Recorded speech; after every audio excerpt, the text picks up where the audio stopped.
What's good, YouTube? Stormybman back with my final word on this coming Saturday's welterweight showdown between Keith one-time Thurman and Manny Pac-Man Pacquiao. But first off, I'd like to say shout out to the LDBC, the Lions Den boxing community, new media, black media, and liberated perspective, a third eye view of the world. For more content such as this, please like, comment, subscribe, and share. And don't forget to send any questions, concerns, thoughts, and subject matter that you would like to hear discussed to the email of intheeyeofthestorm4@gmail.com.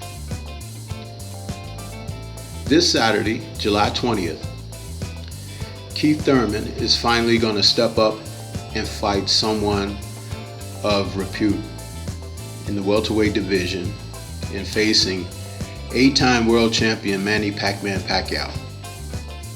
The only thing about this is, with what he has shown over his career in the past few years, Keith Thurman is looking for a massive payday. He is not chasing legacy. This is why in various other streams and conversations, I've been reluctant to give much support to the man. When he was facing second and third tier opposition, he was scoring knockouts, he was talking with bravado. But as soon as the cliff and edge of the top of the division shrank and got narrower with the emergence of Terrence Bud Crawford and Earl Spence Jr., Thurman suddenly became a man who was unavailable. Manny Pac-Man Pacquiao, who finally faced Floyd Mayweather Jr. in a lackluster 12-round decision loss, has bounced back with 5 fights where he has fought mediocre opposition and fringe contenders. But the one thing that you have seen remain with Manny is his competitive drive and spirit. He always comes in shape. He still manages to throw succession and fuselage of punches, and he's always an aggressor. At the age of 40, he's doing the new 35. Keith Thurman accepted this challenge because Manny's people did actually pick him, but he thought this is to be a low risk, high reward deal for himself. That remains to be seen. I think he's grossly underestimating Manny's drive and the purpose with Manny continues to fight in the sport. By not facing the more talented, younger, and fiery lions of the division, Thurman has proven to us that he's looking for a way out. I will not cut him any slack. I think that Pacquiao, like many great fighters before him, has at least one more great fight in him. And this very well may be it. So I'll be tuning in to see what happens here. But I'm picking Manny Pacquiao, not because I love the guy, because I know something about the history of the sport. Now, yes, Thurman should be favored, But by no means is this a slap at Pacquiao.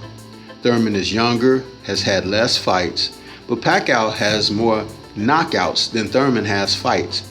And as I've stated on many other occasions, he has faced and beaten better opposition than Thurman is or has even faced himself. Manny is a first ballot Hall of Famer. Keith Thurman is on the edge of retirement. I don't expect him to face either Spence Jr. or Crawford even in the next year. This man has to prove it to me. He has to prove it to all of us. And if he's incapable of doing that, he's just been a one-time circus. I do not believe in Keith Thurman. He's got to prove it to me. What are your thoughts? Let's talk about this. Let's discuss where we find this man to be in this division.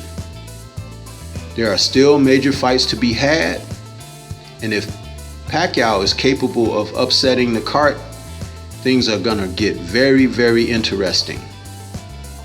I expect Thurman in the later portion of a fight that's been a struggle to retire on his stool, feign an injury, and look for his payday.